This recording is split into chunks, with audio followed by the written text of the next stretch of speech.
10 leaders who mattered most on the coronavirus response this week. Each week during the nationwide fight against the coronavirus, I am looking at 10 leaders, usually politicians but not exclusively, whose voices matter to addressing the pandemic and working to find solutions to get the country through this. You can see last week's list here. My latest list is below. And worth noting, this is not organized by who is doing the best job when it comes to leading. Leadership tends to be a hard thing to agree on, especially in these moments.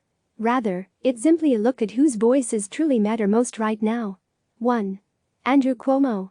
The New York governor has become the single most important voice in the country on coronavirus. Unfortunately for Cuomo, it's for a very difficult reason.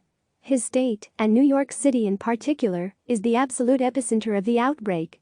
But Cuomo has stepped up to this enormous challenge with facts, honesty, compassion and, when necessary, anger. 2. Donald Trump. The president is still, well, the president. And he has now understood the power of a daily briefing on coronavirus to praise his friends and punish his enemies. Trump, who at times last week struck a tone that seemed to suggest he understood the gravity of this situation, returned more to normal this week, spending 40 minutes on the phone with Sean Hannity Thursday night, denouncing those who don't give him the credit he thinks he so greatly deserves. 3. Chuck Schumer. Steve Mnuchin.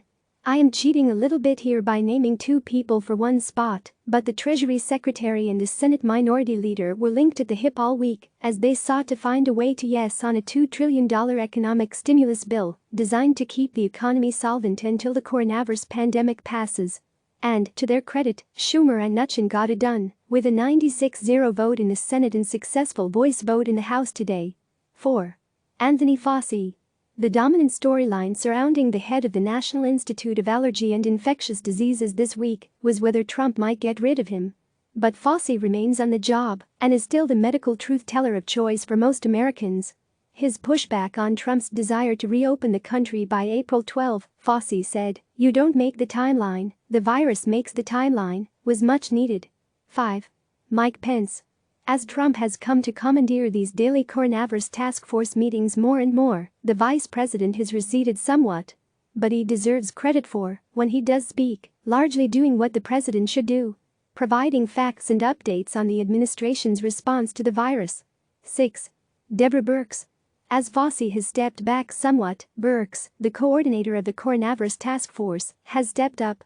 She has poured cold water on some of the worst-case projections about the virus and shared a personal story about her grandmother contracting Spanish flu and then passing it on to her family.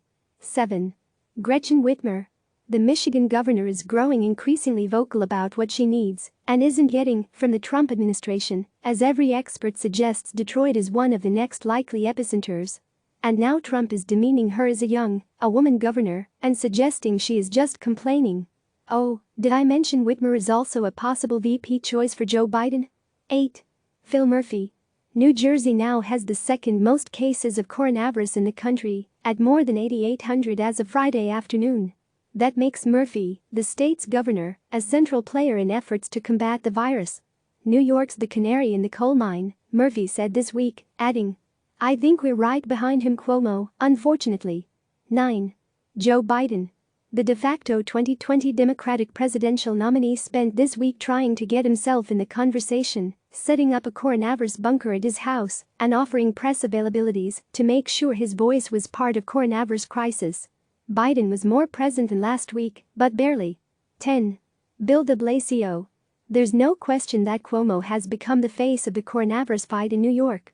And that the New York City mayor has baited a lot. This New York Magazine piece on BDB is brutal. But he remains the mayor of the city with the biggest coronavirus outbreak in the country, which still matters. Click subscribe to receive the latest news.